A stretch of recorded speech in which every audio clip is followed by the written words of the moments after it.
चलिए आइए देखिए ध्यान से। आज हम लोग क्या कर रहे हैं, नया सेशन स्टार्ट कर रहे हैं क्लास 12 का। पूरा क्लास 12 हम लोग रिकॉर्डिंग करेंगे, है ना। तो क्लास 12 अपना स्टार्ट हो रहा है।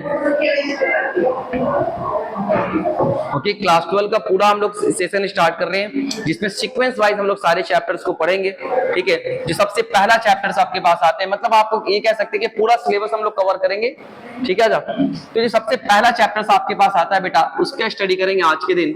Electric charge, electric charge and field.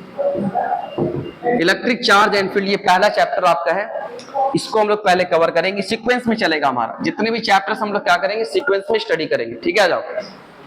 Electric charge and field जो अपने पास है बेटा, ये चैप्टर्स, इसको हम लोग क्या बोलते हैं, इलेक्ट्रोस्टैटिक्स भी बोलते हैं। असल में होता क्या है कि इलेक्ट्रोस्टैटिक्स को दो पार्ट में डिवाइड कर देते हैं। इलेक्ट्रोस्टैटिक्स में जो है ना, हमारे चैप्टर्स को हमने दो पार्ट में कैटेगराइज कर दिया। इलेक्ट्रोस्टैटिक्स के अंदर दो चैप्टर्स आ जाते हैं आपके। एक आपके पास आता है इलेक्ट्रिक चार्ज, और जो दूसरा आपके पास आता है बेटा, वो आपके पास आता है ये इलेक्ट्रिक चार्ज एंड फील्ड। ये आपके पास पहला चैप्टर है, ठीक है साहब। और जो दूसरा आपके पास है बेटा, ठीक है, पास है electric potential, electric potential and capacitance. ये दो चैप्टर्स आपके हैं। ये दोनों के दोनों चैप्टर किसमें आते हैं, इलेक्ट्रोस्टैटिक्स में आते हैं। दोनों के दोनों चैप्टर किसमें आते हैं, इलेक्ट्रोस्टैटिक्स में।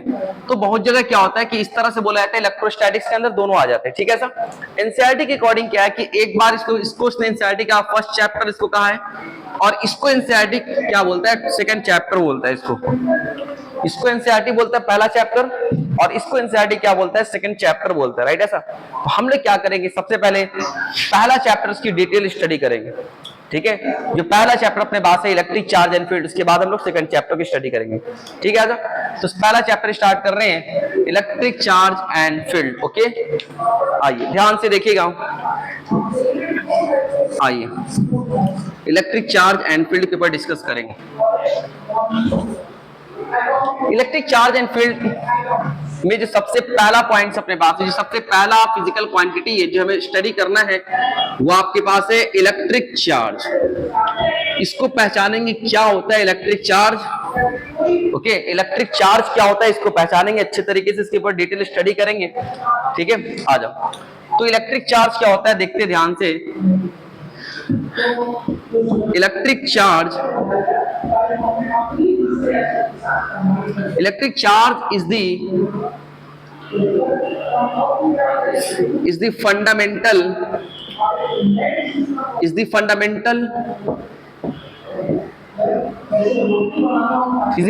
property of matter.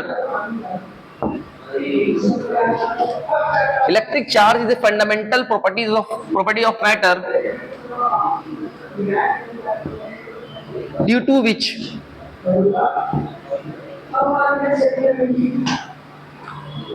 it experience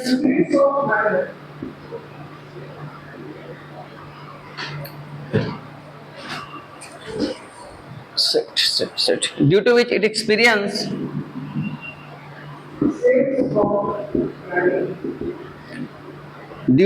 experiences and produce electric and magnetic effect. Due to which it experience and produce electric and magnetic effect.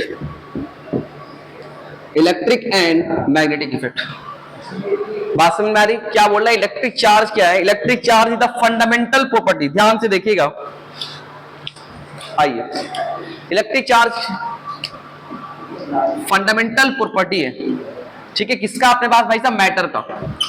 Fundamental property की जगह पे हम ऐसा भी लिख सकते हैं, ये आपके पास है इंट्रिंसिक प्रॉपर्टी, बात समझ में आ रही है, या फिर कह सकते हैं इनबॉर्न प्रॉपर्टी, मतलब ऐसा ही बना है, बात मतलब बाय नेचर प्रॉपर्टी। ठीक है, intrinsic properties, fundamental properties, okay, या फिर नेचुरल प्रॉपर्टीज, बात समझ में आ रही?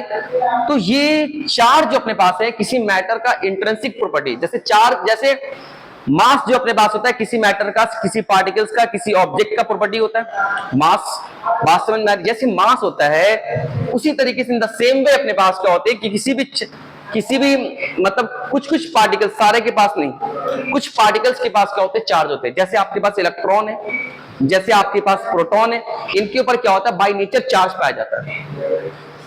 बस बाय नेचर इन लोग के ऊपर क्या पाया जाता है, चार्ज पाया जाता है। ठीक है सर? तो electric charge is the fundamental या फिर intrinsic property of matter due to which it, जिसकी वजह से ये एक्सपीरियंस करता है या फिर प्रोड्यूस करता है इलेक्ट्रिक और मैग्नेटिक इफेक्ट को।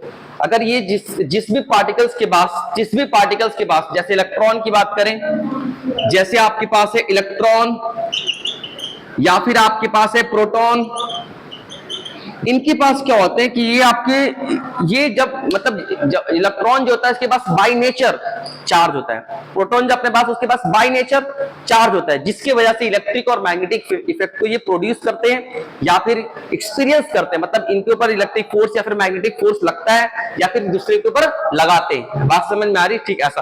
तो ये चीज कह रहा है कि चार्ज है कि इलेक्ट्रिक चार्ज अपने पास किसी भी मैटर का फंडामेंटल प्रॉपर्टी, इनबॉर्न प्रॉपर्टी, मतलब वैसे पैदा ही हुआ वो, जैसे जैसे हम पैदा हुए तो हमारे दो हाथ है ना भाई, ऐसा इसी तरह इलेक्ट्रॉन जब पैदा हुआ तो उसके पास मास भी थे और चार्ज भी थे।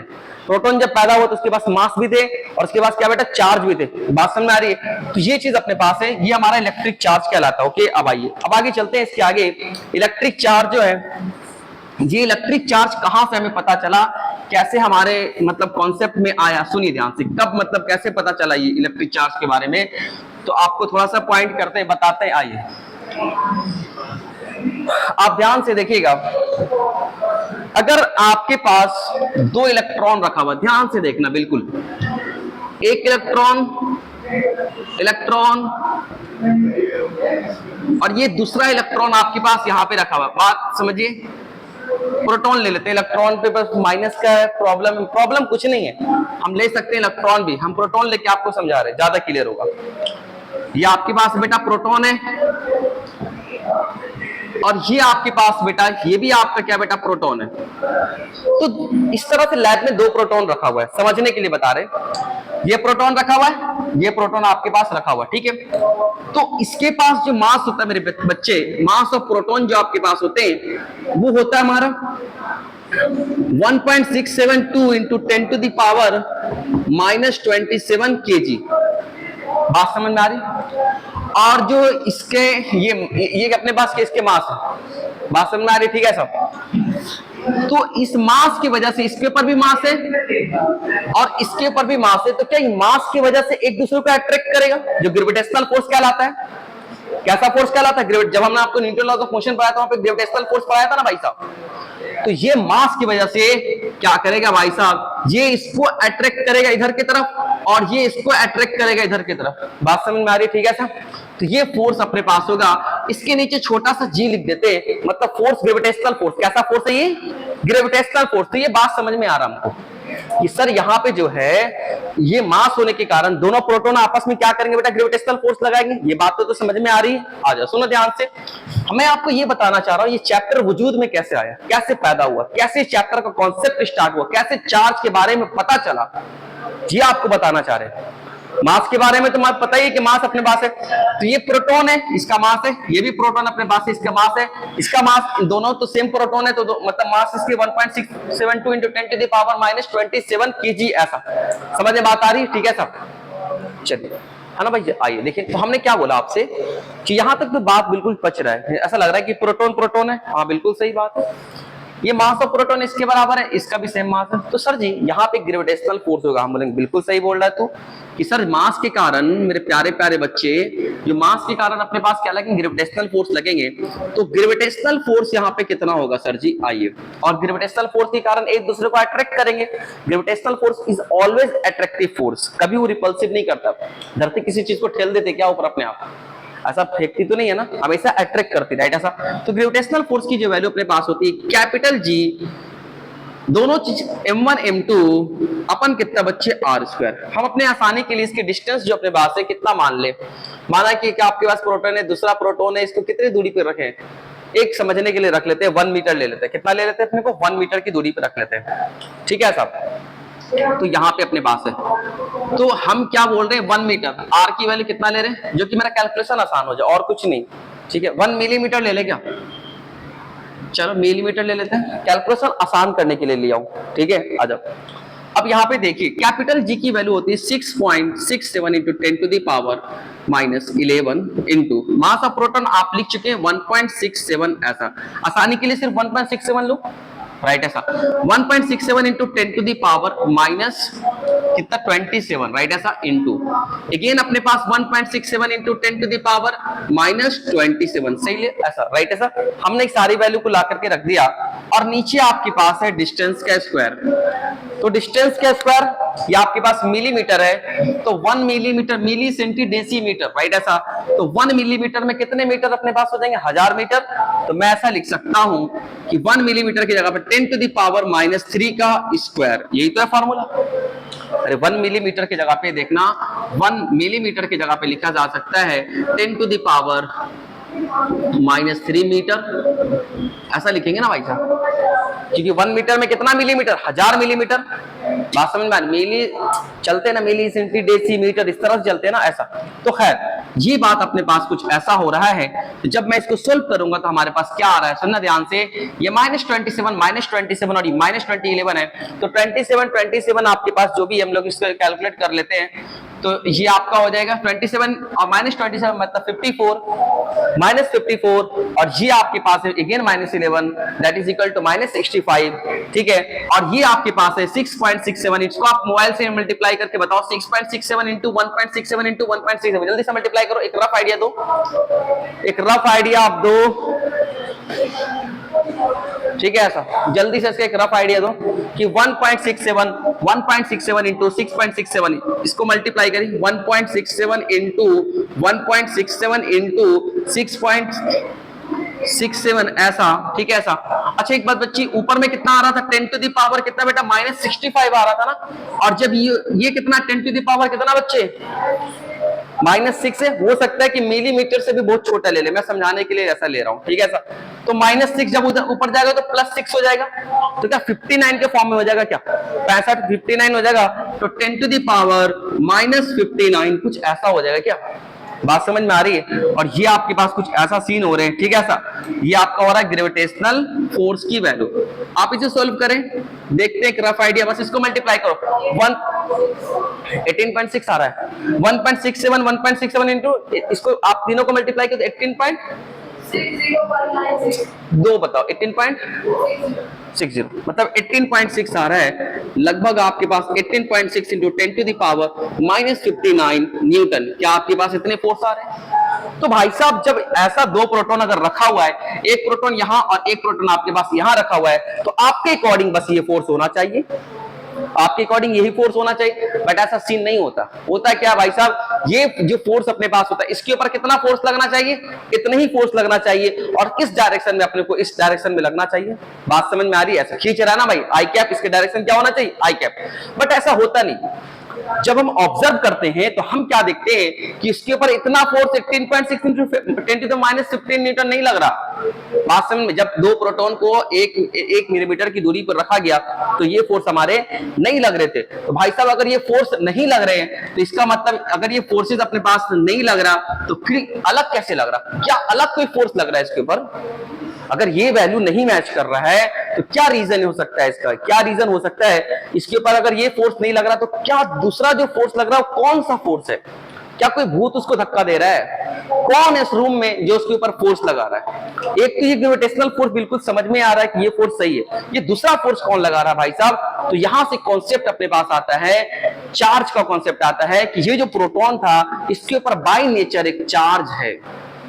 क्या होता है दुनिया पर ऐसा पता चलता है कि इसके ऊपर क्या होता है, बाय नेचर अपने पास एक चार्ज है, वो चार्ज इसके ऊपर है और इसके ऊपर भी चार्ज है, और चार्ज एक दूसरे को क्या कर रहा है बेटा, फोर्स लगा रहा है।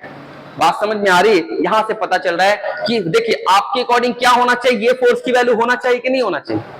यही अपने पास होना चाहिए। बट आप जब यहां देख रहे हो तो इसके ऊपर नेट फोर्स की वैल्यू कुछ और आ रही है, इसका मतलब तो रूम में तो कोई है नहीं, तो फोर्स लगा कौन रहा है? स्टडी करने के बाद पता चला कि प्रोटॉन के ऊपर जैसे मास एक प्रॉपर्टी है, उसी तरह से इसके ऊपर एक चार्ज अपने पास प्रॉपर्टी बाय नेचर। बात समझ में आ रही है? और ये प्रोटॉन इस वाले प्रोटॉन को क्या कर रहा है बेटा? इस वाले डायरेक्शन में धक्का दे रहा, मतलब फोर्स लगा रहा है। बात समझ में आ रही है? ये फोर्स अपने पास है इलेक्ट्रोस्टैटिक फोर्स, इसी को क्या बोलते हैं? Electrostatic force. मतलब इलेक्ट्रो मतलब चार्ज, कल आपको बताया था, स्टैटिक मतलब चार्ज एट रेस्ट, कल बताया था ना भाई। तो ये कैसा फोर्स अपने पास है? Electrostatic force. मतलब वो प्रोटॉन इस वाले प्रोटॉन पे इलेक्ट्रोस्टैटिक फोर्स इधर लग रहा है और इधर अपने पास ग्रेविटेशनल फोर्स लग रहा है। तो अगर ये माना, सोचो कि मन में ये 10 के बराबर है और जी अपने पास है 20 के बराबर, तो नेट फोर्स अपने पास किधर की तरफ? इधर की तरफ होगा। कितना से होगा? 10 से। अगर मन में सोचो ये 20 है और ये सोचो मन में अपने पास क्या 10 है, तो जो नेट फोर्स अपने पास होगा क्या इधर की तरफ होगा? 10 न्यूटन। बात समझ में आ रही है? तो क्या इसके ऊपर जो नेट फोर्स की वैल्यू अपने पास वो चेंज हो रही है? ठीक है, नेट फोर्स की वैल्यू क्या अपने पास होती है? तो यहां से पता चला कि जो ये सब छोटे छोटे पार्टिकल्स अपने पास है, सब एटॉमिक पार्टिकल्स, इलेक्ट्रॉन और प्रोटॉन, इनके ऊपर चार्ज होता है बाय नेचर। उस चार्ज के कारण ये लोग आपस में क्या कर रहे हैं बेटा? फोर्स की वैल्यू, फोर्स लगा रहे हैं। समझ में बात आ रही? ठीक है सर। तो यहां से कॉन्सेप्ट चार्ज का आता है, यहां से कॉन्सेप्ट किसका आता है? चार्ज का कॉन्सेप्ट आता है। राइट है सर। ये चार्ज की प्रॉपर्टीज की मतलब चार्ज कहां से आया उसके ऊपर हमने बता दिया। ठीक है सर, बाय नेचर आपके पास है। अब आगे देखिए ध्यान से, सीन क्या होता है। अब आगे देखिए इलेक्ट्रिक चार्ज के एसआई यूनिट के ऊपर बात करेंगे। इलेक्ट्रिक चार्ज का एसआई यूनिट अपने पास क्या मतलब? हाँ हाँ, हो गई। चलिए सुनिए ध्यान से, ये बातें समझ में आ गई आपको? ऐसा लगा कि कहां से चार्ज अपने पास आया? ठीक है, तो बाय नेचर है। बात समझ में आ रही ना? इलेक्ट्रॉन पे, प्रोटॉन पे, बाय नेचर मतलब गॉड ने, जिसने इसको बनाया है, उसने उसी के ऊपर चार्ज डाला है। ठीक, अब आ जाओ, समझे ध्यान से। ऐसा ये बातें अपने पास पता चल गई। अब आप बात करेंगे कि चार्ज जो है सर जी, उसका यूनिट क्या होता है? तो डिफरेंट डिफरेंट यूनिट हम लोग देखेंगे। आज इंपॉर्टेंट है आपके बिहार बोर्ड के लिए। बिहार बोर्ड में बहुत बार क्वेश्चन पूछे जा चुके हैं यहाँ से, मतलब छोटे छोटे एग्जाम्स में यूनिट बेसिस पे क्वेश्चंस भी आते हैं कि बताओ यूनिट का कन्वर्जन आता है, यूनिट के बीच का रिलेशंस आपके पास पूछे जाते हैं। आइए मेरे प्यारे प्यारे बच्चे ध्यान से देखिए, हम लोग इस तरह से लिखेंगे यूनिट्स ऑफ चार्ज, मतलब टॉपिक टाइप का लिखेंगे ऐसा, यूनिट्स ऑफ चार्ज। ये जो चार्ज आपके पास है गुरुजी, हम बोलेंगे बिल्कुल, तो इसका यूनिट क्या क्या होता है? आइए तो सबसे पहला लिखेंगे मेरे प्यारे प्यारे बच्चे, इसका जो एसआई यूनिट ऑफ चार्ज है, एसआई यूनिट ऑफ चार्ज है वो किसके बराबर अपने पास है बेटा? SI unit of charge is, SI unit of charge coulomb है। कूलम एक साइंटिस्ट हैं, उनके नाम में, जैसे आपने करंट के बारे में क्या, करंट का ऐसा यूनिट एम्पियर है, बट उसका रियल यूनिट क्या होता है? कूलम पर सेकंड होता है ना भाई। तो हमने इसको एम्पियर इसलिए बनाया कि जब तक दुनिया रहेगी तब तक उनके नाम को जाना जाएगा। इतना बड़ा कंट्रीब्यूशन है, बात समझ में आ रही? पूरी दुनिया को बदल दिया इन लोगों ने, नहीं तो सब अभी चिराग में रहते, मोमबत्ती में, चिराग में रहते हैं। बात समझ में आ रही है? बहुत लोगों ने काम किया इसके ऊपर। ओके, तो हमने क्या बोला? एसआई यूनिट ऑफ चार्ज अपने पास किसके बराबर बेटा? कूलम के बराबर है। किसके बराबर है ये? कूलम के बराबर। ओके ठीक है, ऐसा। अब ध्यान से देखना, SI unit of charge is coulomb. Okay ऐसा। अब आ जाओ, इसका जो सीजीएस यूनिट है मेरे प्यारे प्यारे बच्चे, इसका जो सीजीएस यूनिट है, CGS unit of charge, charge की जो सीजीएस यूनिट अपने पास, सीजीएस यूनिट ऑफ चार्ज अपने पास है जो, वो स्टैट कूलम कहलाता है। क्या कहलाता है? Stat coulomb. इसको ऐसा भी बोलते हैं, ईएसयू बोलते हैं, इलेक्ट्रोस्टैटिक यूनिट। क्या बोलते हैं इसको? इलेक्ट्रोस्टैटिक यूनिट बोलते हैं। स्टैट कूलम को क्या बोलते हैं? इलेक्ट्रोस्टैटिक। मतलब कभी कभी ऑब्जेक्टिव में आपको स्टैट कूलम भी दिख सकता है या फिर अपने को ईएसयू दिख सकता है। ईएसयू इलेक्ट्रोस्टैटिक यूनिट को क्या बोलेंगे? ईएसयू। बात समझ में आ रही? Electrostatic unit. राइट है साहब। सर जी ये तो सीजीएस यूनिट हो गया और ये आपके पास कूलम हो गया। जिस तरीके से सर जी डिस्टेंस का अगर मैं आपसे बात करूं, ऐसा यूनिट क्या है? तो मीटर है। डिस्टेंस का अगर सीजीएस यूनिट की बात करूं तो क्या आप सेंटीमीटर बोलते हो? इसी तरह से अपने पास इसका, तो क्या आपके पास रिलेशन भी होता है कि 1 मीटर में 100 सेंटीमीटर? क्या आपके पास ऐसा रिलेशन होता है 1 मीटर में कितने? 100 सेंटीमीटर। आइए ध्यान से, तो यहां भी हम रिलेशन चेक करेंगे। तो रिलेशन आपके पास ऐसा आता है कि भाई साहब 1 कूलम के अंदर में, 1 कूलम एक बहुत बड़ा यूनिट है, तो 1 coulomb is equal to 3 × 10⁹ ESU। बात समझ? ESU मतलब stat coulomb, ESU electrostatic unit या फिर अपने पास स्टैट कूलम।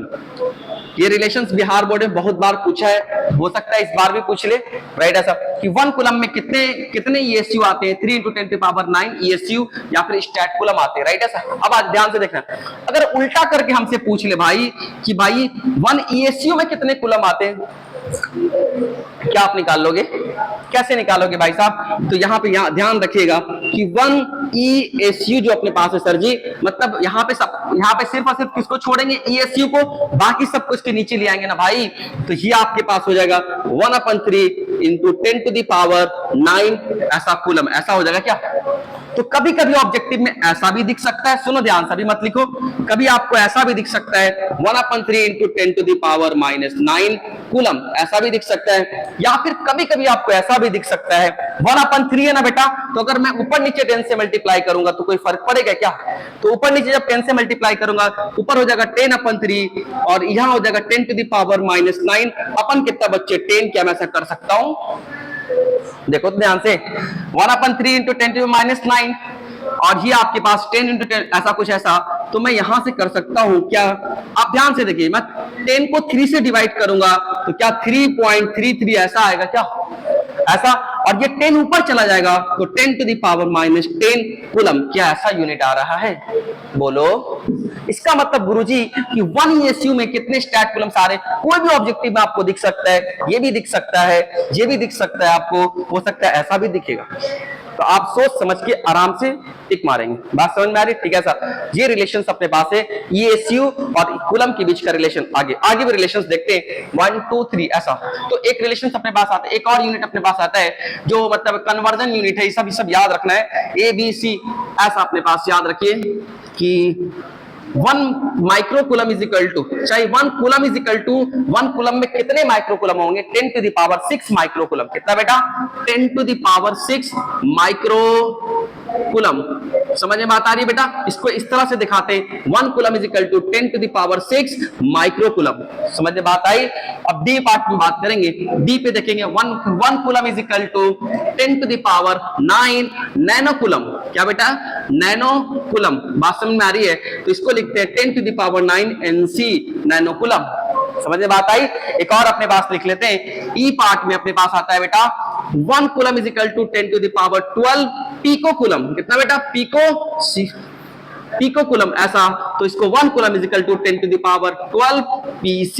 बोलो ने यार, बात समझ में आ रही है? ऐसा, ठीक है, ऐसा। ये सारे रिलेशन आपको याद रखने कि कभी भी किसी भी टाइप में क्वेश्चन आपसे दिए जा सकते हैं। बात समझ में आ रही? ऐसा, ठीक है। और जो रिलेशन अपने पास है, एक और लिख लेते हैं।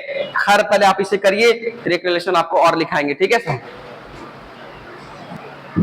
हाँ, देखना बच्चे, ध्यान से आइए। इतने सारे हमने यूनिट्स के ऊपर बात कर लिया आपसे, राइट। ऐसा एक और यूनिट है जो कभी कभी केमिस्ट्री, मतलब जनरली केमिस्ट्री में यूज होते हैं, फिर भी हम यहाँ पे लिख दे रहे हैं। आइए सुनिए ध्यान से, वो भी चार्ज का यूनिट है, 1 Faraday.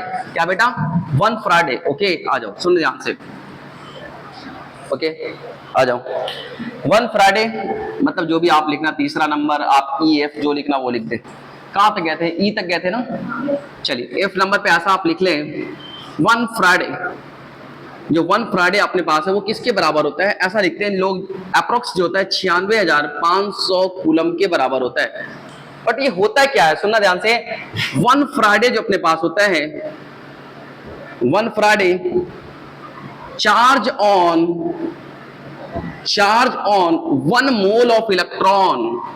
1 mole of electron, 1 mole of electron पे जितना चार्ज होता है।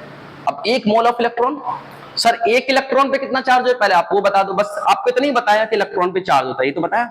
अब प्रोटॉन पे चार्ज हो, ये ना बताया कितना होता है, अभी बताएंगे, टेबल बनाएंगे। बस आपसे टेबल बना के आपको बताएंगे इलेक्ट्रॉन पे कितना चार्ज होता है, ठीक है। अभी सुन लो, 1 इलेक्ट्रॉन पे कितना चार्ज होता है? -1.6 × 10⁻⁻19 कूलम। बात समझ में आ रही? ठीक है सर, ठीक है सर, राइट है सर। तो ये चीज अपने पास है कि 1 Faraday charge on 1 mole of electron. समझ में बात आ रही? 1 मोल ऑफ इलेक्ट्रॉन, 1 मोल मतलब 6.022 × 10⁻23 मोल, 23 इलेक्ट्रॉन्स। इतने इलेक्ट्रॉन्स के ऊपर जो चार्ज होंगे बेटा, तो कितना अपने पास होते हैं? 96,500 कूलम के बराबर लगभग। इसे 500 पूरा नहीं होता है, बट हम लोग ऐसा लिखते हैं, अप्रॉक्स इसके बराबर होता है, ठीक है। तो ये भी आपके पास किसके यूनिट हो गए? चार्ज के यूनिट हो गए, ठीक है। इसका जनरली हम लोग इलेक्ट्रोकेमिस्ट्री में यूज करते हैं, हैं। चैप्टर नंबर 3 या 4 है एनसीईआरटी का, केमिस्ट्री का, फिजिकल केमिस्ट्री पढ़ाया जाता है, इलेक्ट्रोकेमिस्ट्री, कितना चार्ज वार्ज इस तरह से, ठीक है। आप इसे नोट कीजिए, फिर आगे चलते हैं हम लोग। आइए आ जाओ। पहले इतनी बात तो हमने देखा कि बाय नेचर जो पाए जाने वाले पार्टिकल्स है जिसके ऊपर चार्ज होते हैं, वो आपके अभी जो हमारे ग्रुप में आ रहा है, वो अभी जो हमने आपको बताया, वो इलेक्ट्रॉन और प्रोटॉन आ रहे हैं, इन्हीं के ऊपर बाय नेचर चार्ज है। समझ में बात आ रही? ऐसा अब आ जाए, ध्यान से देखना। एक टेबल हम लोग बनाते हैं, उस टेबल के अंदर किसका क्या चार्ज है, किसका क्या मास है, उस टेबल को हमेशा के लिए याद रखेंगे, ठीक है ना बेटा? आ जाओ, ध्यान से देखिए, है ना। हमने क्या देखा, कुछ पार्टिकल्स ऐसे पाए जाते हैं दुनिया में जिसके ऊपर चार्ज होता है बाय नेचर। अब कितना चार्ज होता है, इसका मास कितना होता है, एक टेबल बना करके इसको याद कर ले रहे हैं, ठीक है। आ जाओ। तो भाई साहब यहां से एक टेबल इस तरह से हमने बनाया, ऐसा ये टेबल आपका है। इधर हम लोग ले लेते हैं भाई साहब पार्टिकल्स को ले लेते हैं, पार्टिकल्स बोल, मैटर बोल, जो बोलना बोल दे, राइट ऐसा। और इधर हम लोग ले लेते हैं बेटा चार्ज को ले लेते हैं, इधर अपने पास उसके मास को ले लेते हैं। Q for charge. Electric charge को किस चीज से दिखाते हैं बेटा? क्यू से। किससे दिखाते हैं? आपने जहां पे इलेक्ट्रिक चार्ज का टॉपिक डाला उसके बगल में ब्रैकेट में डाल दो क्यू, ठीक है ऐसा। तो ये आपके पास क्या बेटा चार्ज है। तो चलो आ जाओ, पार्टिकल्स में सबसे पहला नंबर किसका आ रहा है? आ जाओ, सबसे पहले हम लोग लेते हैं इलेक्ट्रॉन को ले लिया। अगर इलेक्ट्रॉन पार्टिकल्स हैं तो क्या बाय नेचर इनके ऊपर चार्ज भी होता है? बिल्कुल चार्ज होता है, -1.6 × 10⁻⁻19 कूलम। इसको हम लोग -e भी बोलते हैं। क्या बोलते हैं?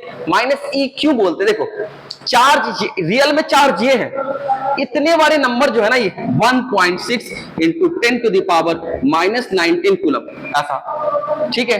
इस नंबर को, इस डिजिट को, ये जो भी अपने पास वैल्यू है, इसको हम लोग ई से दिखाते हैं। बार बार ये ना लिखे, सिर्फ ये लिख दे तो समझ में आ जाए कि ये किसके बराबर है। हम कहीं पे लिखा 100e, 100e, इसका मतलब 100 × 1.6 × 10⁻⁻19 कूलम। हमने बोला किसी ऑब्जेक्ट पे 500e चार्ज है, 500e चार्ज है, मतलब 500 × 1.6 × 10⁻⁻19 कूलम उसके ऊपर चार्ज है। तो इतने बड़े को बार बार लिखने से बचने के लिए इसको हम लोग सिंपली ई से दिखा रहे हैं। बात समझ में आई? तो गुरुजी ये जो इलेक्ट्रॉन का चार्ज है वो तो -1.6, हम बोला ठीक है बेटा, क्या हम 1.6 × 10⁻⁻19 की जगह पे क्या मैं ई लिख सकता हूं? बोलना यार। तो ये क्या, इसके ऊपर चार्ज कैसा हो गया? -e coulomb. कितना चार्ज है उसके ऊपर? -e कूलम, राइट है सर, ठीक है सर। इसकी मास कितना होती है गुरुजी? इधर देख लो, ध्यान से आ जाओ, इधर देख लेते हैं भाई साहब, इसके मास कितने होते हैं। जो इलेक्ट्रॉन अपने पास होता है इसका मास 9.1 × 10⁻31 kg, इसको याद रखिएगा। बात समझ में आ रही? ऐसा। इसी तरह से किसकी बात करेंगे सर जी? प्रोटॉन की बात करेंगे कि जो प्रोटॉन आपके पास है उसके ऊपर कितना मास होता है। तो प्रोटॉन पे मास होता है जितना इलेक्ट्रॉन पे मास होता है। उसी एक्सपेरिमेंट से पता चला, जो एक्सपेरिमेंट आपको शुरू में करके दिखाया कि ये दोनों आपस में खींच रहे हैं। बात समझ में आ रही? अगर खींच रहे हैं तो ग्रेविटेशनल फोर्स के कारण खींच रहे हैं, मतलब अपने को क्या कर रहे हैं, एक दूसरे पे फोर्सेस लगा रहे हैं, अट्रैक्ट कर रहे थे ग्रेविटेशनल के। बट जब रिपल्सन होने लगा तो कहां से हुआ? तो वहां से पता चला इसके ऊपर चार्ज है। तो उसी एक्सपेरिमेंट से ये पता चलता है कि दो चार्ज पार्टिकल्स अपने पास है, जब हम एक इलेक्ट्रॉन और प्रोटॉन को रखते हैं तो हमने देखा कि जो अट्रैक्शन फोर्सेस थी भाई, उस अट्रैक्शन की फोर्सेस की वैल्यू और बढ़ गई। पहले 10 था, अब वो बढ़ करके अपने पास कितना हो गया? 30 हो गया। तो अट्रैक्शन फोर्स की वैल्यू अगर बढ़ के 30 हो गया तो कहां से आया? इसका मतलब मास वाला तो समझ में आ रहा है कि 10 है, मास के कारण कितने फोर्स? 10। ये 20 कौन बढ़ाया? तो भाई साहब एक इलेक्ट्रॉन एक प्रोटॉन दोनों पे चार्ज है, दोनों अब अट्रैक्ट कर रहा है। इसका मतलब जब अपोजिट नेचर्स के अपने पास होंगे चार्ज तो क्या करेंगे बेटा? अट्रैक्ट करेंगे। तो यहां से पता चला अगर अट्रैक्शन हो रहा है तो साइंटिस्ट ने बोला जरूर इसके ऊपर का चार्ज, इलेक्ट्रॉन का चार्ज और प्रोटॉन का चार्ज बिल्कुल अलग नेचर का होगा, तभी तो अट्रैक्ट कर रहा है। उनके पास पहले से कॉन्सेप्ट बात समझ आ रही। उन्होंने बोला अगर अट्रैक्ट कर दो प्रोटॉन को जब वो रखा तो उन्होंने देखा कि दोनों रिपेल कर रहा है। चलो अच्छी बात है, दोनों प्रोटॉन दोनों लाइक थे। एक इलेक्ट्रॉन एक दूसरे इलेक्ट्रॉन को रखा, देने उन्होंने देखा कि रिपेल कर रहा है, तो चलो अच्छी बात है, दोनों लाइक चार्जेस है। फिर एक इलेक्ट्रॉन और एक प्रोटॉन को जब रखा तो उन्होंने देखा ये क्या अट्रैक्ट कर रहा है। जब ये अट्रैक्ट कर रहा है भाई साहब तो इसका मतलब हो रहा है कि इसके ऊपर नेचर अपोजिट है, एक प्लस है और एक दूसरा कैसा है? माइनस है, तभी तो अट्रैक्ट कर रहा है। तो वहां से पता चलता है कि इलेक्ट्रॉन पे नेगेटिव चार्ज, जो इलेक्ट्रॉन के चार्ज होते हैं, जो भी नेगेटिव कहां से बढ़ा है वो भी सुन ले, जो इलेक्ट्रॉन के चार्ज आते हैं वो प्रोटॉन के चार्ज से डिफरेंट होते हैं, तभी तो अट्रैक्शन होने लगा। तो वहां से उन्होंने कहा कि डिफरेंट होते हैं तो चल एक को पॉजिटिव बोल देते, दूसरे को क्या बोल देते हैं? Negative, opposite nature. यहां से आता है पॉजिटिव और नेगेटिव का कॉन्सेप्ट। बात समझ में आ रही है ना? ऐसा तो मैं आपसे कह रहा हूं कि प्रोटॉन्स की जो चार्ज अपने पास होती है वो आपके पास किसके बराबर है? 1.6 into 10 to the power -19 coulomb के बराबर। और ये किसके बराबर? क्या मैं डायरेक्ट ई लिख सकता हूं? तो क्या आज से मैं कभी अगर प्रोटॉन पे ऐसा लिखता हूं कि प्रोटॉन पे ई चार्ज, तुम समझ जाओगे किसकी बात कर रहा है सर? अगर मैं कभी ऐसा बोल दूं प्रोटॉन पे ई चार्ज, आप समझ जाओगे कि 1.6 इंटू 10 टू द पावर -19। अगर मैं कहूं इलेक्ट्रॉन पे माइनस ई चार्ज, आप समझ जाओगे। अब यहां ध्यान से देखना, इसकी जो मास की वैल्यू अपने पास होती है 1.672 into 10 to the power -27 kg। समझ में बात आ रही है? ऐसा। और इसके बाद जो तीसरा अपने पास सब एटॉमिक पार्टिकल्स है, न्यूट्रॉन है। न्यूट्रॉन का जो चार्ज अपने पास होता है सर जी, वो किसके बराबर? 0 के बराबर। Neutron having no charge. Neutron जो पार्टिकल्स अपने पास है इसके ऊपर कोई भी चार्ज नहीं होता, याद रखिएगा, ठीक है। अब यहां पे ध्यान से देखना, इस वाले केस में न्यूट्रॉन का मास कितना होता है? 1.674, थोड़ा सा ज्यादा, into 10 to the power -27 kg। बात समझ में आ रही? अच्छा, इलेक्ट्रॉन बस सर, इलेक्ट्रॉन और प्रोटॉन में जो मास का डिफरेंस तो कितना 10,000 गुने का। देखिए 31 है, ये अपने पास -27 है, मतलब 10 टू द पावर इसको 4 से जब मल्टीप्लाई करेंगे तब तो ये बनेगा, इसके बराबर होगा। मतलब लगभग 10,000 गुना भारी होता है प्रोटॉन किससे? इलेक्ट्रॉन से। तभी तो बोलते हैं एटॉमिक स्ट्रक्चर जब पढ़ते हैं कि एटॉमिक स्ट्रक्चर का जो न्यूक्लियस अपने पास है उसके अंदर क्या क्या बैठा हुआ है? प्रोटॉन और न्यूट्रॉन, और सारा का सारा मास। ऐसा बोलते हैं कि एटम्स का जो सारा का सारा मास है वो कहां बैठा हुआ है? उसके न्यूक्लियस पे बैठा हुआ है। यही तो बोलते हैं, इसलिए तो बोलते हैं कि 10,000 गुना वाला सब वहां बैठा हुआ है। अभी बेचारा इलेक्ट्रॉन हल्का भी है और घूम भी रहा है। तो यही तो कहते हैं कि भाई साहब जो एटम्स है उसके सारे के सारे मास कहां कंसंट्रेटेड? उसके न्यूक्लियस पे। बोल रहे हैं यार, ठीक है सर। तो ये बातें अपने पास हो गई, ये टेबल आपको याद होना चाहिए, ठीक है। इस टेबल का हम लोग यूज करेंगे आगे। आप इस टेबल को बना ले, फिर हम आगे चलेंगे।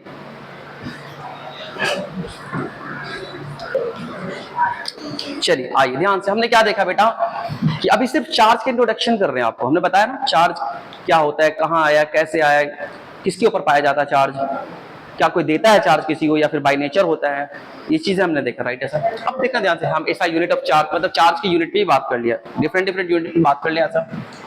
अब एक पॉइंट अपने से स्टार्ट होता है कि दुनिया का सबसे छोटा चार्ज कितना होता है। जैसे अपने पास अगर कोई लेंथ मेजर करेंगे तो माइक्रोमीटर में जाते हैं हम लोग, बहुत ही छोटे नैनोमीटर में जाते हैं, एंगस्ट्रम पे जाते हैं, उससे भी छोटा भी मेजर किया गया क्या? जो एंगस्ट्रम अपने पास कितना छोटा है, जैसे हम क्या बोलते हैं वो यार, जो न्यूक्लियस है, न्यूक्लियस के अंदर 2 प्रोटॉन है, उन प्रोटॉन के बीच की दूरियां कितना कम होता है, तो इतना छोटा लेंथ तक हम लोग गए। और इसी तरह से अपने पास क्या होता है कि जो सबसे छोटा चार्ज हमारे पास है उसकी वैल्यू अब तक कितना पाया गया? सबसे छोटा चार्ज अपने पास जो है, किसी छोटा चार्ज कितना, मतलब छोटा से छोटा चार्ज कितना पाया गया? ये जो 1 कूलम चार्ज है ना, देखो एक इलेक्ट्रॉन पे कितना चार्ज है? 1.6 into 10 to the power -19 coulomb, right है सर, एक इलेक्ट्रॉन पे, राइट है सर। -1 माइनस लगा देना, ठीक है सर। माइनस ई चार्ज है एक इलेक्ट्रॉन पे। ये जो 1 कूलम है ना, देखो 10 टू द पावर -19 कूलम, कितना छोटा है यार। -1.6 into 10 to the power, minus कुछ नहीं होता, माइनस बस नेचर बताता है। आपको शुरू में बताया ना, इलेक्ट्रॉन ऐसा नहीं दिखेगा काला दिखेगा, ऐसा थोड़ी इलेक्ट्रॉन नेगेटिव है तो काला दिखेगा, ऐसा नहीं है। नेचर की वजह से एक को नेगेटिव बोल दिया गया, एक को पॉजिटिव बोला गया, राइट। ऐसा खैर 1.6 into 10 to the power -19 coulomb, ऐसा अपने पास ये चार्ज है।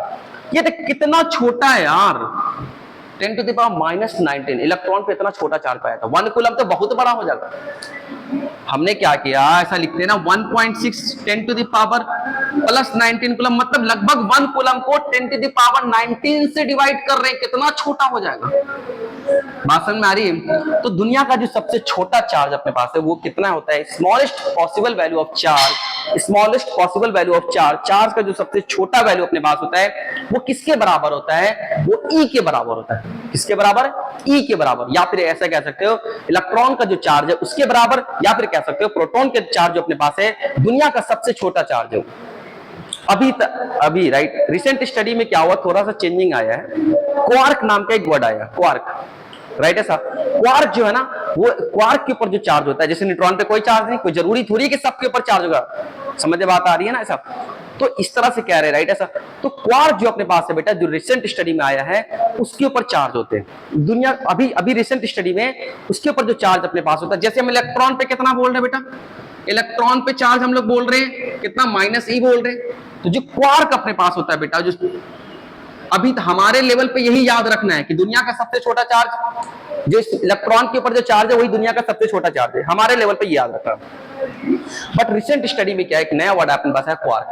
इसके ऊपर जो चार्ज होता है मेरे प्यारे प्यारे बच्चे, +-2/3e एंड +-1/3e। अब बताओ मुझे, क्या 2/3e आप जो लिख रहे हैं, क्या 2/3e बड़ा है कि e बड़ा है?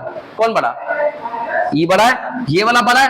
इसका मतलब ये तो इलेक्ट्रॉन का चार्ज था ना सर, और ये जो चार्ज अपने पास इलेक्ट्रॉन के चार्ज से भी छोटा आ गया। बाप रे, समझ में बात आ रही? इलेक्ट्रॉन के चार्ज से भी ये छोटा आ गया, बात समझ में आ रही? तो इलेक्ट्रॉन के चार्ज से भी अगर ये छोटा आ गया सर जी, तो किसके पास चार्ज है सर जी? क्वार्क के पास चार्ज है। किसके पास है? क्वार्क के पास। बट हमारे स्टडी में नहीं है, हमको इसको बाबा बनने की जरूरत नहीं, यह हमें नहीं जानना, ठीक है ऐसा। इसकी स्टडी अभी चल रही है, इसलिए नहीं जानना क्योंकि इसका जो लाइफ है ना, ये एग्जिस्ट नहीं कर पाता, बहुत छोटे समय के लिए होता है, फिर वो मतलब खत्म हो जाता है, ऐसा कहा जाता है, ठीक है ऐसा। तो हमें ये मान के चलना है कि दुनिया का जो सबसे छोटा चार्ज है, smallest possible value of transfer, यहां लिखता हूं मैं, यहां पे लिखता हूं smallest possible value of transferable charge,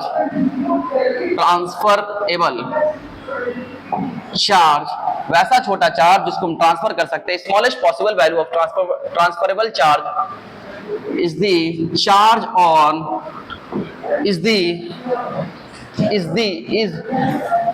transferable charge is the charge on electron। जो इलेक्ट्रॉन पे चार्ज है -e, चाहे चार्ज ऑन इलेक्ट्रॉन और चार्ज ऑन प्रोटॉन, ठीक है, चार्ज ऑन प्रोटॉन, ये जो प्रोटॉन पे चार्ज अपने पास है, ठीक है ऐसा, ये दुनिया का सबसे छोटा चार्ज है। इससे छोटा चार्ज अभी तक मतलब हमारे स्टडी में स्मॉलेस्ट, हम ये मान के चलेंगे इससे छोटा चार्ज अपने पास नहीं है, ठीक है। ये क्वार्क को इग्नोर करके चलेंगे, बात समझ में ऐसा, ठीक है ऐसा। तो क्या बोल रहा है? Smallest possible value of transferable charge, वैसा चार्ज जिसको एक बॉडी से दूसरे बॉडी पे ट्रांसफर किया जा सकता है, ठीक है, वो कितना अपने पास है? वो E के बराबर है। देखो इलेक्ट्रॉन पे कितना चार्ज? -e। चार्ज प्रोटॉन पे कितना चार्ज? +e। तो वो किसके बराबर अपने पास है बेटा? E के बराबर। किसके बराबर है वो? E के बराबर, राइट ऐसा, ठीक है ऐसा। चलिए आगे देखिए ध्यान से, ठीक है, आगे लिखेंगे इन recent study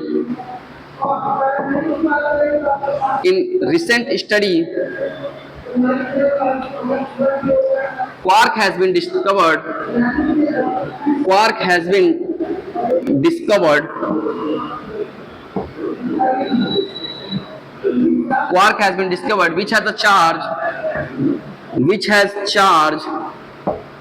which has charge equal to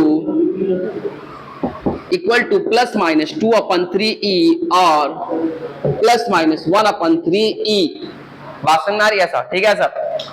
In recent study, quark has been discovered which has a charge equal to इतना, but it is not considered as the smallest possible value charge. But it is not considered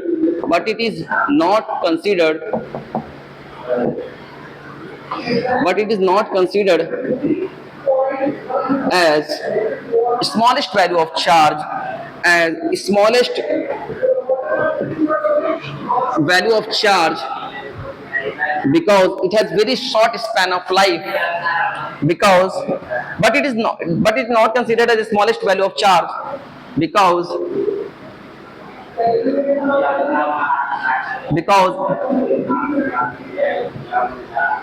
ठीक है, okay, but it is not considered as the smallest value of charge because it has very short span of life, because it has very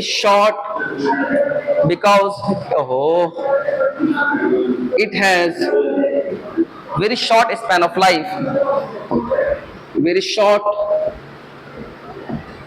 span of life, ऐसा कह सकते हैं, अभी exist नहीं कर पाता ही, मतलब इंडिविजुअली वो एग्जिस्ट नहीं करता है। बात समझ में आ रही? ऐसा सुनना ध्यान से, ऐसा बोल रहा है, देखिए ध्यान से क्या लिखा है। In recent study quark has been discovered which has a charge equal to +-2/3। देखो चार्ज कितना है?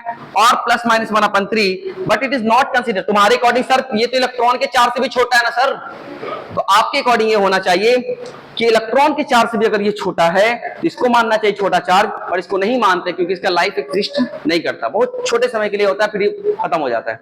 बात समझ में आ रही? इसलिए इसको नहीं माना जाता। ठीक है, तो आपके स्टडी में किसको मान के चलेंगे? Smallest possible value of charge e के बराबर। किसके बराबर? इससे दुनिया का छोटा, ई से छोटा चार्ज नहीं, इसको नहीं मानेंगे। ठीक है, बात समझ में आ रही?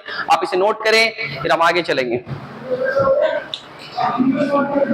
आइए एक दो पॉइंट बात करेंगे फिर चले जाएंगे। आइए, क्या पॉइंट आपके पास है बेटा कि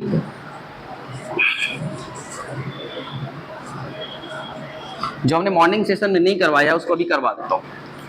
चलिए बात को समझिए, सुनिए कि नेक्स्ट पॉइंट आपके पास इसके बाद आता है smallest possible value of charge पे मैं बता दिया। ठीक है सर, चलिए आइए बात को सुनिए।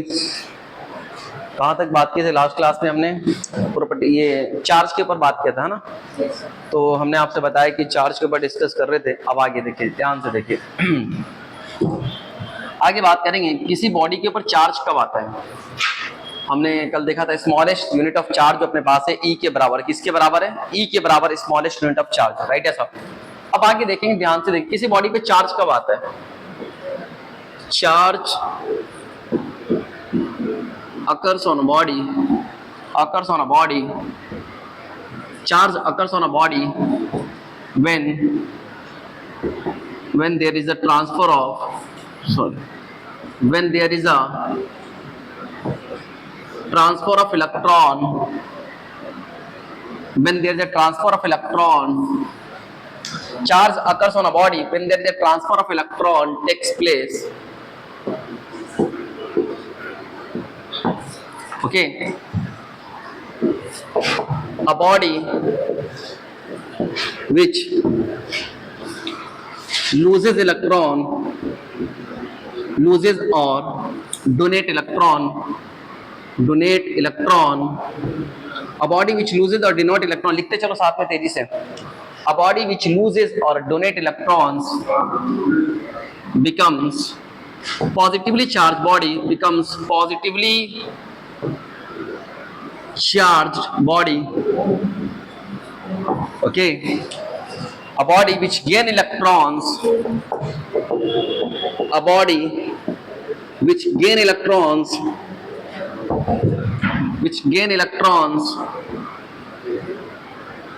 becomes negatively charged body, becomes negatively charged body, becomes negatively charged body. Okay, a body which loses or donate electrons becomes a positively charged body. A body which gain electrons or accept electrons, और करके यहाँ पे लिख सकते चाहो तो accept, जो electron को गेन करता है या फिर एक्सेप्ट करता है, becomes a negatively charged body. There is a no transfer of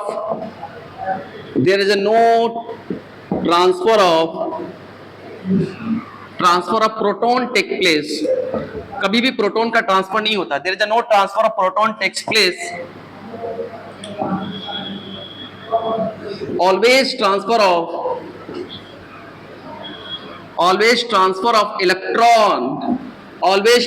electron takes place. There is a no transfer of proton takes place. Always transfer of electron takes place. Okay, there is a no transfer of proton takes place. Always transfer of electron takes place. Okay, सारी points को आप लिखिए ध्यान से।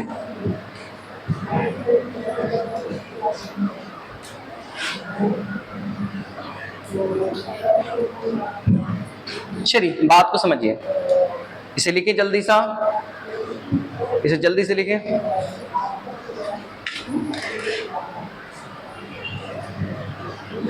इसे pause कर देना, लिख लिख लिख।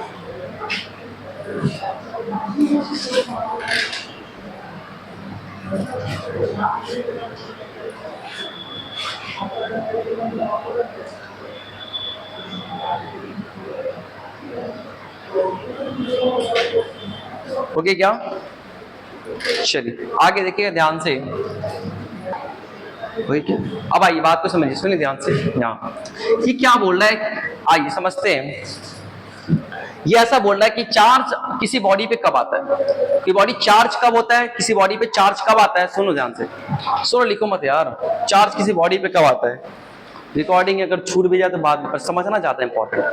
तो चार्ज किसी बॉडी पे कब आता है, जब उस बॉडी के ऊपर चाहे इलेक्ट्रॉन उस बॉडी पे आ जाए, चिपक जाए किस बॉडी पे, चाहे उस बॉडी से इलेक्ट्रॉन का ट्रांसफर हो जाए, मतलब उस बॉडी से इलेक्ट्रॉन निकल जाए तो उस बॉडी के ऊपर क्या आता है, चार्ज आता है। जैसे कल आपको हमने बताया था कि इलेक्ट्रॉन के ऊपर चार्ज होता है -e। कल क्या बताया था, इलेक्ट्रॉन पे कितना चार्ज होता है, -1.6 × 10⁻⁻19 coulomb, that is equal to -e कहते हैं इसको, क्या बोलते हैं, -e। अगर किसी बॉडी पे -e मतलब 1 इलेक्ट्रॉन आके चिपक गया तो उसके ऊपर चार्ज कितना है, -e चार्ज है। अगर किसी बॉडी पे 2 इलेक्ट्रॉन आके चिपक गया है तो कितना चार्ज है, -2e चार्ज है। ठीक है, समझते हैं, ध्यान से देखिए। माना कि आपके पास कोई 2 बॉडी था। अच्छा पहले तो ये समझा दें कि आप जानते हैं कि एक एटम जो होता है उसके सेंटर पे क्या आपके पास न्यूक्लियस होता है, और उसके अंदर आपका होता है प्रोटॉन, और क्या होता है बेटा, न्यूट्रॉन। ऐसा ये न्यूक्लियस के अंदर बैठे रहते हैं, और जो इलेक्ट्रॉन्स आपके पास है बेटा, क्या वो रिवॉल्व करते रहते, घूमते रहते हैं। बात समझ में आ रही है। ये प्रोटॉन अंदर में बैठा हुआ न्यूक्लियस के अंदर में, ये प्रोटॉन का कभी भी ट्रांसफर नहीं होता है। बात समझ, प्रोटॉन का कभी भी ट्रांसफर नहीं होता, क्योंकि प्रोटॉन जो अंदर न्यूक्लियस के अंदर है उसको ट्रांसफर करने के लिए बहुत लार्ज अमाउंट ऑफ एनर्जी का रिक्वायरमेंट होगा, बहुत ही लार्ज अमाउंट ऑफ एनर्जी का रिक्वायरमेंट होगा। आप इसको आसानी से प्रोटॉन को ट्रांसफर नहीं कर पाएंगे। प्रोटॉन के बीच में अंदर में एक अट्रैक्टिव फोर्स लगता है जिसको न्यूक्लियर फोर्स बोलते हैं। क्या बोलते हैं, अंदर में जो है ना आपस में कैसे फोर्स लगाते हैं, न्यूक्लियन इसको कहते हैं, प्रोटॉन आपस में फोर्स लगाते हैं, प्रोटॉन न्यूट्रॉन फोर्स लगाते हैं, न्यूट्रॉन फोर्स लगाते हैं, उसको बोलते हैं न्यूक्लियर फोर्स। और ये न्यूक्लियर फोर्स दुनिया का सबसे मजबूत फोर्स है। बात समझ में, इतने जोर से पकड़ के बैठे हुए, आप उसको बाहर करना चाहते हैं, आपको बहुत ही लार्ज अमाउंट ऑफ एनर्जी चाहिए तभी वो बाहर हो पाएगा। बात समझ में, उतना एनर्जी हम लोग नहीं देते। तो ये जो अपने पास होते हैं इलेक्ट्रॉन, जो बेचारा बाहर में घूम रहा है, ये आसानी से एक बॉडी से दूसरे बॉडी पे ट्रांसफर हो जाता है। बात समझ में आ रही, ठीक है सर। तो इसलिए हमने आपसे कहा कि प्रोटॉन का कभी भी ट्रांसफर नहीं होगा, ऑलवेज किसका ट्रांसफर अपने पास होगा, इलेक्ट्रॉन का ट्रांसफर होगा। ये बात समझ में आ रही। न्यूट्रॉन का भी, न्यूट्रॉन पे तो कोई चार्ज ही नहीं है, तो वैधा है। न्यूट्रॉन पे कोई चार्ज नहीं, इसका सिर्फ मास है। कल आपको टेबल बना के दिखाया था ना भाई, ऐसा राइट है सर। तो ये बात अपने पास पता चला कि इलेक्ट्रॉन ऑलवेज ट्रांसफर होता है, प्रोटॉन का कभी भी ट्रांसफर नहीं होता। आइए आगे देखते हैं, ध्यान से देखिए,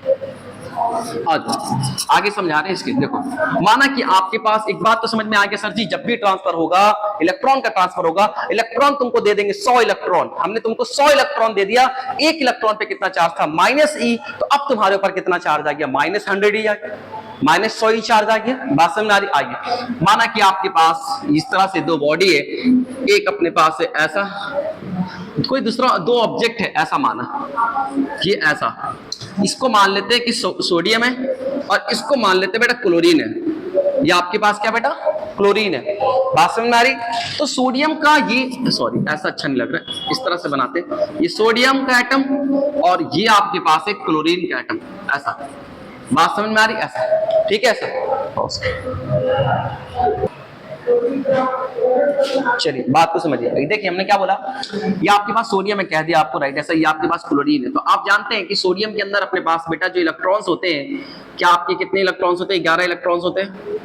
हाँ भाई, अगर सोडियम अपने पास है, सोडियम का एटॉमिक नंबर कितना होता है, 11, राइट है सर, राइट है सर, 11, राइट। तो प्रोटॉन कितने होते हैं भाई साहब, इसके पास प्रोटॉन भी कितने होते हैं, 11 प्रोटॉन होते हैं, राइट है सर।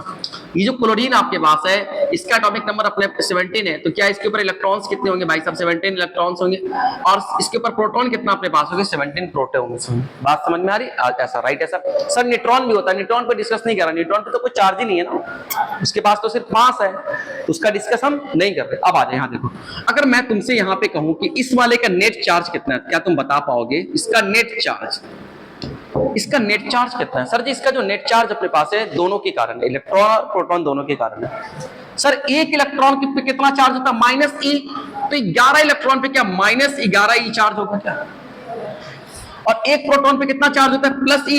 तो 11 पे कितना अपने पास होगा, +e होगा, 11 होगा। अब यहाँ पे देखिए ध्यान से, ये जो, हाँ दोनों लिखना पड़ेगा, आपको समझा रहे। नेट चार्ज कितना अपने पास होगा, -11 प्लस 11 कितना अपने पास आ गया 0। इसका मतलब इसके ऊपर नेट चार्ज कितना है 0।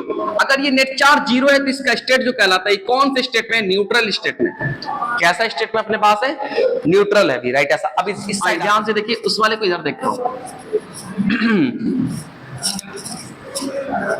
क्लोरीन वाले को फिगर को इधर बनाते हैं। क्लोरीन का क्या है, ये आपका क्लोरीन है ऐसा, इसके ऊपर 17 इलेक्ट्रॉन माइनस में 17 प्रोटॉन, ऐसा बात समझ में आ रही है। ऐसा अब यहां से नेट चार्ज, जो नेट चार्ज की वैल्यू अपने पास है वो कितना होगी, इलेक्ट्रॉन 17 है, प्रोटॉन भी आपके पास कितना बेटा 17 है, ठीक है। ऐसा ऐसा तो 17 इलेक्ट्रॉन के कारण -17e, ओके, और प्रोटॉन के कारण अपने पास है +17p, ऐसा समझ बात आ रही। ऐसा ये नेट चार्ज देखो, एक इलेक्ट्रॉन पे कितना चार्ज -e, तो 17 पे कितना -17e, एक प्रोटॉन पे कितना चार्ज अपने पास बेटा +e, तो 17 पे कितना 17e, ऐसा। अब यहां से देखेंगे जो नेट चार्ज की वैल्यू अपने पास आएगी, जो नेट चार्ज आपके पास आएगा वो कितना अपने पास आएगा, -17e + 17e, that is equal to आपके पास कितने हो जाएंगे 0। तो क्या ये भी जब हम देख रहे हैं तो क्या ये न्यूट्रल में, कौन से स्टेट में अपने पास है बेटा, न्यूट्रल। इसके ऊपर नेट चार्ज कितना है 0, इसके ऊपर नेट चार्ज कितना अपने पास बेटा 0, बात समझ में आ रही। ऐसा ठीक है, ऐसा इसको मिटा देता हूं। चलिए अब आगे देखिए ध्यान से। अभी जो इसके ऊपर कोई भी चार्ज हमारा नहीं है, ओके। अब आइए ध्यान से देखिए आगे।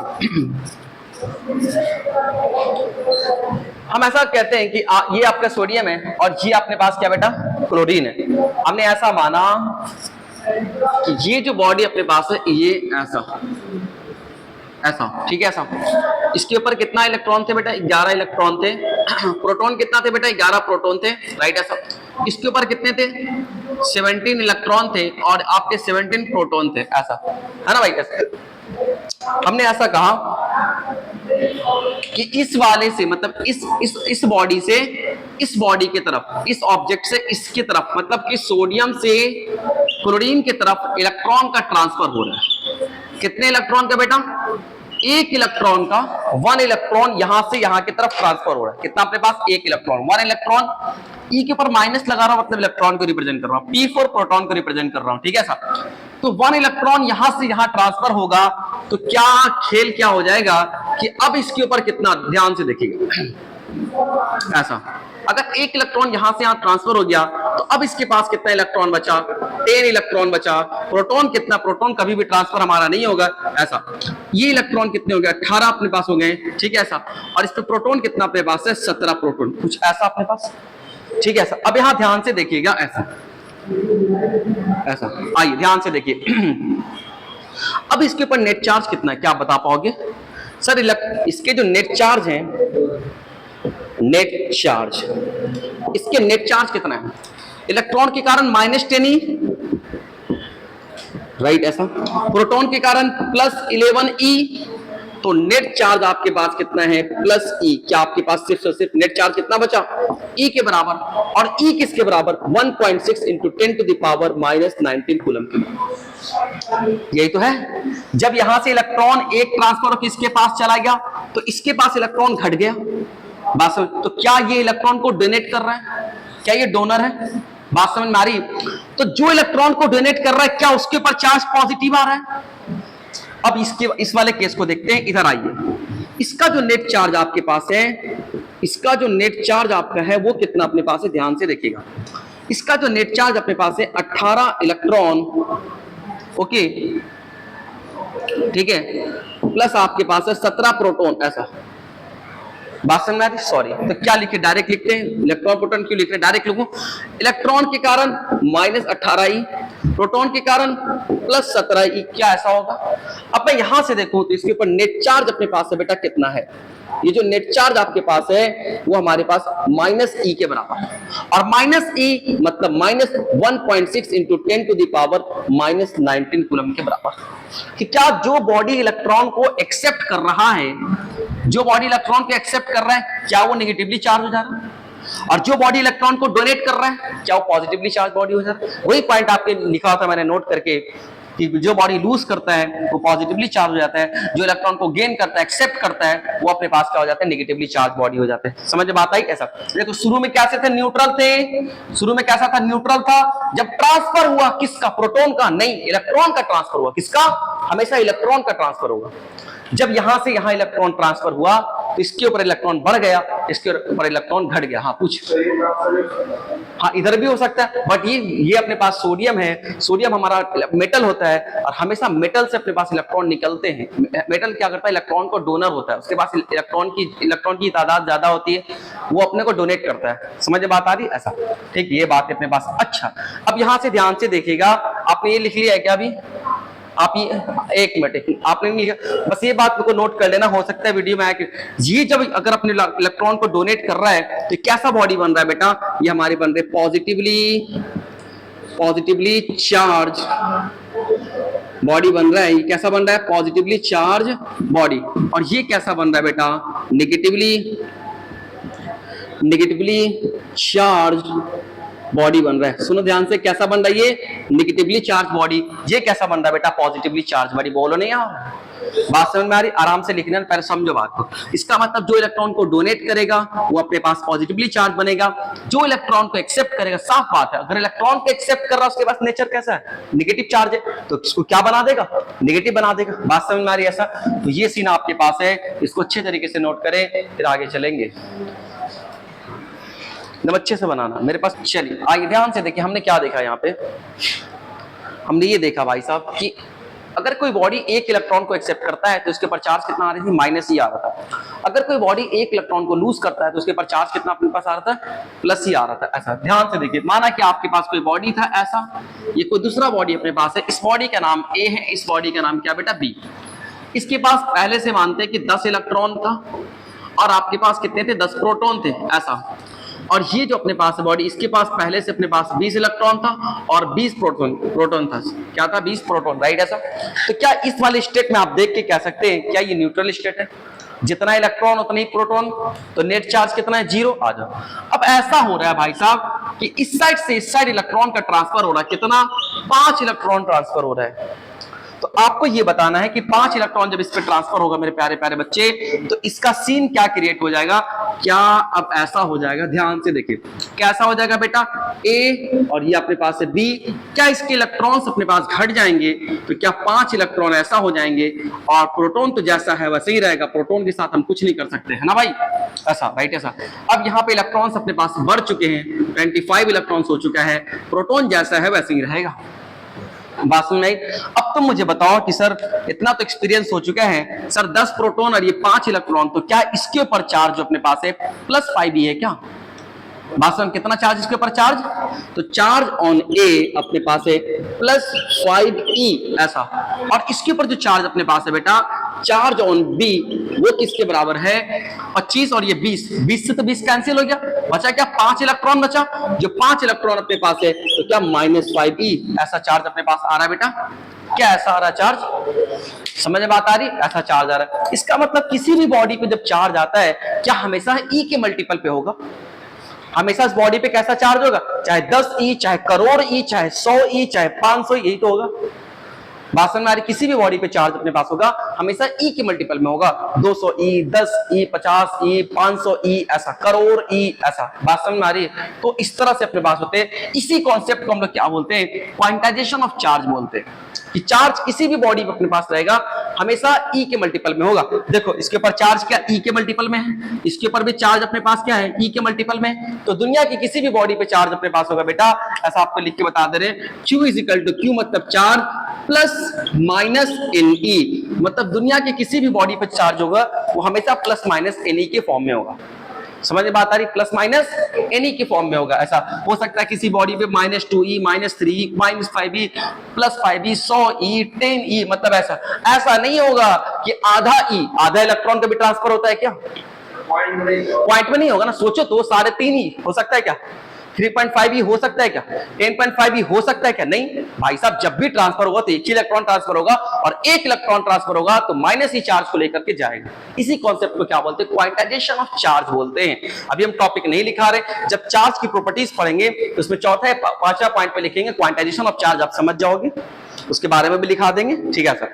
ये बातें अपने पास हो गई, ठीक है। इसी कॉन्सेप्ट को क्या बोलते हैं, यहाँ पे रिकॉर्ड हो रहा है, मैं लिख दे रहा हूँ, इसी को बोलता है क्वांटाइजेशन ऑफ चार्ज। इसका मतलब गुरुजी एक बात बताऊं कि दुनिया की किसी भी बॉडी पे अगर इलेक्ट्रॉन चार्ज आते हैं तो क्या वो इलेक्ट्रॉन के ट्रांसफर होने से आते हैं?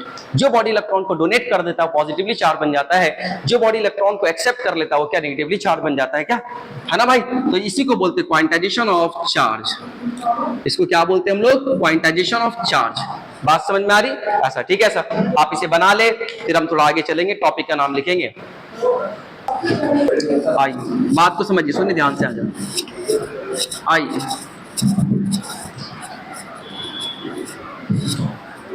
स्टार्ट है क्या? स्टार्ट है, चलिए आइए लिखिएगा, टॉपिक का नाम लिखिएगा properties of electric charge. Important है ये, ऑब्जेक्टिव पूछे जाते हैं यहां से। Properties of electric charge, properties of electric charge, okay ऐसा। हाँ भाई ऐसा। सबसे पहला प्रॉपर्टीज अपने पास लिखिएगा, तो हम सीक्वेंस में लिखेंगे। सबसे पहला प्रॉपर्टीज आप लिखिएगा इलेक्ट्रिक चार्ज, लिखते चलो, बहुत आसान आसान लिखा रहा हूं, टाइम मत वेस्ट करो, लिखते चलो। Electric charge is a scalar quantity. कैसा क्वांटिटी मेरे बच्चे? Scalar quantity. मतलब सर जी इसके पास कोई डायरेक्शन नहीं होता है।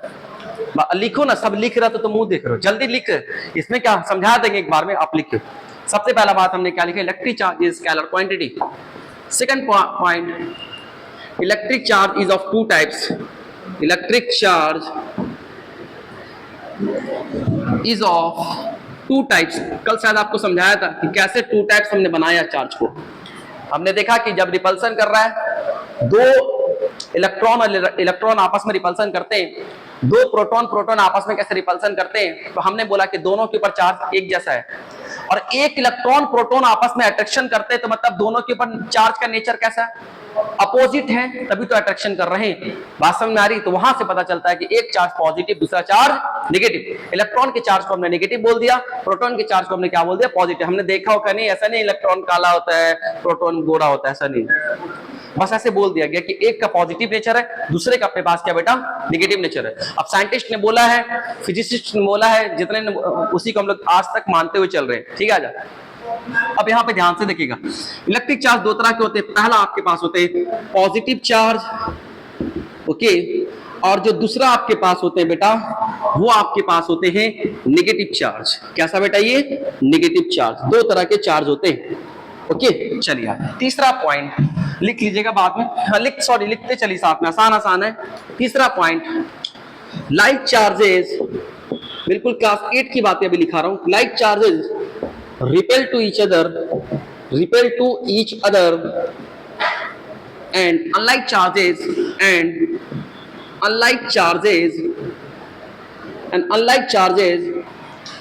attract to each other, and unlike charges attract to each other, एक दूसरे को अट्रैक्ट करते हैं, ऐसा।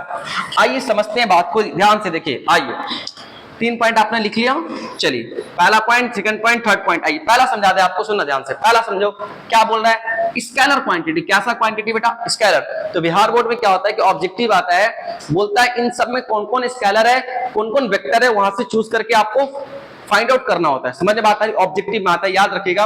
इलेक्ट्रिक चार्ज आपके पास स्केलर क्वांटिटी है। फिर हमने कहा कि चार्ज अपने पास दो तरह के होते हैं, एक पॉजिटिव चार्ज, दूसरा अपने पास क्या होता है बेटा? नेगेटिव चार्ज, ओके ऐसा। Like charges repel to each other and unlike charges attract to each other। ये बोल रहा है कि अगर दोनों चार्ज आपस में लाइक है, एक जैसे हैं, सुनना ध्यान से, इसका मतलब ये कहना चाह रहा है ऐसा कि अगर आपके पास ये प्लस क्यू चार्ज है और ये भी आपके पास प्लस क्यू चार्ज है, क्यू स्टैंड फॉर चार्ज, ये भी पॉजिटिव चार्ज है, ये भी पॉजिटिव चार्ज है, और इन दोनों को ज्वाइन करने वाला लाइन ये है, तो ये चार्ज इसको इधर की तरफ रिपेल करेगा और ये इसको इधर की तरफ रिपेल करेगा। रिपेल क्या करेगा? मैं आपसे कह रहा हूं कि फोर्स लगाता है। रिपेल मतलब फोर्स लगा रहा है, ठीक है सर। तो ये चार्ज क्या कर रहा है? इसको इधर की तरफ रिपेल कर रहा है, ये इसको इधर की तरफ रिपेल कर रहा है। बात समझ में आ रही? ऐसा, ठीक है ऐसा। ये चीज आपके पास ऐसा है। अब आगे ध्यान से देखिए, ये माइनस क्यू चार्ज है और ये आपके पास है माइनस क्यू चार्ज, ऐसा। बात समझ में आ रही? ठीक है ऐसा। अब ये क्या कर रहा है? क्या दोनों लाइक चार्जेस हैं? हाँ, ये भी निगेटिव और ये भी कैसा बेटा? निगेटिव। तो निगेटिव नेगेटिव आपस में क्या करेंगे? रिपेल करेंगे। ये इसको फोर्स इधर की तरफ लगाएगा और ये इसको फोर्स अपने पास इधर की तरफ लगाएगा। बात समझ में आ रही? समझ में बात आ रही? ऐसा। तीसरा आपके पास है, एक आपके पास है प्लस क्यू चार्ज और जो अपने पास है माइनस क्यू चार्ज, कुछ ऐसा अपने पास है, ठीक है ऐसा। अब ये चार्ज इसको इधर की तरफ अपने पास बेटा अट्रैक्ट करेगा, फोर्स लगाएगा, और ये इसको इधर की तरफ अट्रैक्ट करेगा, फोर्स लगाएगा। तो यहाँ पे क्या हो रहा है सर जी? यहाँ पे हो रहा है मेरे बच्चे अट्रैक्शन हो रहा है। मतलब कैसा फोर्स लग रहा है अपने पास? अट्रैक्टिव फोर्स लग रहे हैं। और जो यहाँ पे सर जी अपने पास है, ये आपके पास सर जी रिपल्सन हो रहा है, और ये भी आपके पास क्या हो रहा है बेटा? रिपल्सन हो रहा है। किसी को दिक्कत है यहां तक? कोई दिक्कत है? लाइक चार्जेस, ये दोनों एक जैसे लाइक हैं, इन दोनों ये दोनों एक जैसे लाइक चार्जेस हैं, ये दोनों अपोजिट नेचर के, एक पॉजिटिव एक नेगेटिव, तो अट्रैक्शन हो रहा है। बात समझ में आ रही है? आप इन सब बात को नोट कर लीजिए। आपने अगर यहां तक नोट कर लिया तो इसके नीचे इस बात को नोट कर लीजिए। पॉइंट नंबर 4 पे देखेंगे, हमने 3 प्रॉपर्टीज देखा। Point number 4, charge is additive in nature. Additive in nature, इसका मतलब क्या बोल रहा है? सुनना ध्यान से। इसका मतलब ये बोला, आपसे पूछेगा what do you mean by additive in nature? Charge is additive in nature, क्या इसका मतलब ये होता है charges are always added, charges are always added algebraically with their sign, उनको उनके साइन के साथ अल्जेब्रिकली ऐड करते हैं। इसका मतलब ये बोल रहा है कि आपके पास एक कंटेनर है, सुनना ध्यान से, ये कंटेनर है या फिर आप कह सकते हो बॉक्स है, जो भी अपने पास है। इसके अंदर Q1 इज इक्वल टू आपके पास है 5 coulomb, Q2 is equal to आपके पास है 10 कूलम, और Q3 इज इक्वल टू अपने पास है बेटा हमारे पास है -30 कूलम। ऐसा सुनिएगा ध्यान से। तो charge is additive in nature, इसका मतलब कह रहा है कि जो टोटल चार्ज अपने पास होगा उसको हम लोग अल्जेब्रिकली सिंपली ऐड करेंगे, ठीक है, उसके साइन के साथ। जैसे अगर मैं बोलूं इसका नेट चार्ज कितना है, इस सिस्टम का नेट चार्ज ऑफ सिस्टम, इस पूरे सिस्टम का जो नेट चार्ज अपने पास है किसके बराबर होगा? तो इसका नेट चार्ज निकालने का तरीका अपने पास है बेटा Q1 plus Q2 plus Q3। ऐसा। अब Q1 किसके बराबर है बेटा? Q1 शायद 5 कूलम है, ये आपके 10 कूलम है, और ये अपने पास कितना बेटा -30 कूलम है। ऐसा। बात समझ में आई? सुनिए ध्यान से। ऐसा। तो इसके जो नेट चार्ज आपके पास कितने हो गए बेटा? -15 कूलम हो गए। कितने हो गए? -15 कूलम। इसका मतलब चार्ज को जब ऐड करना है, जब टोटल चार्ज या फिर नेट चार्ज की वैल्यू को जो फाइंड करना है बेटा, तो कैसे निकालते हैं? कुछ नहीं करते, सारे चार्ज को साइन के साथ ऐड कर देंगे। अगर वो नेगेटिव है तो नेगेटिव ऐड होगा, अगर वो पॉजिटिव है तो पॉजिटिवली ऐड करेंगे। बात समझ में आ रही? ऐसा। एक और एग्जांपल अपने पास देते हैं। एडिटिव मतलब जोड़ना, जुड़ता है, ऐड होता है, सारे के सारे टोटल चार्ज ऐड होते हैं। बात समझ? एडिटिव इन नेचर, ठीक, ओके। ऐसा। Charge is additive in nature, आपसे पूछेगा what do you mean by, तो आपको इस तरह से बताना पड़ेगा charges are always added algebraically with their sign, उनको साइन के साथ उसको ऐड किया जाता है, राइट? ऐसा, ठीक है। अब माना कि आपके पास इस तरह से कोई बॉक्स है, इसका यूज करते हैं हम थोड़ा सा गौसला में, या आपके पास एक बॉक्स है ऐसा, ये आपके पास ऐसा है, और ये ऐसा बॉक्स है। माना इसके अंदर Q1 चार्ज है, Q2 चार्ज है, -Q3 चार्ज है, -Q4 चार्ज है। तो मैं कहूंगा इसके अंदर नेट चार्ज कितना है? इस बॉक्स का जो नेट चार्ज है, इस बॉक्स के अंदर कितना अपने पास है नेट चार्ज? तो भाई साहब तरीका आपके पास है Q1 plus Q2 -Q3 -Q4। आपको क्या हो जाएंगे भाई साहब? नेट चार्ज की वैल्यू निकल जाएंगे। समझ में बात आ रही है? ऐसा ये तरीका अपने पास होता है, ये होता है additive in nature. Charge is always additive in nature, है ना? Additive charge are always added algebraically with their sign, sign के साथ इसको ऐड किया जा सकता है। समझ में बात आ रही है? आप इसे नोट करें, फिर हम आगे चलेंगे। नोट कीजिए आराम से इसको, फिर आगे चलेंगे। नेक्स्ट पॉइंट अपने पास है क्वांटाइजेशन ऑफ चार्ज। इसी प्रॉपर्टीज का जो नेक्स्ट अपने पास है 5 नंबर पे क्वांटाइजेशन ऑफ चार्ज। ये पूछता है बिहार बोर्ड में बार बार, what do you mean by quantization of charge? तो बात को समझिए, शायद आपको समझा दिया हूं, फिर भी लैंग्वेज में लिखा दे रहा हूं। ये क्या लैंग्वेज है भाई साहब? ये आपके 5 नंबर का जो है क्वांटाइजेशन ऑफ चार्ज, इंपॉर्टेंट है, बिहार बोर्ड में बहुत पूछता है quantization of charge. Okay, quantization of charge का मतलब क्या होता है? सुनिए, charge on any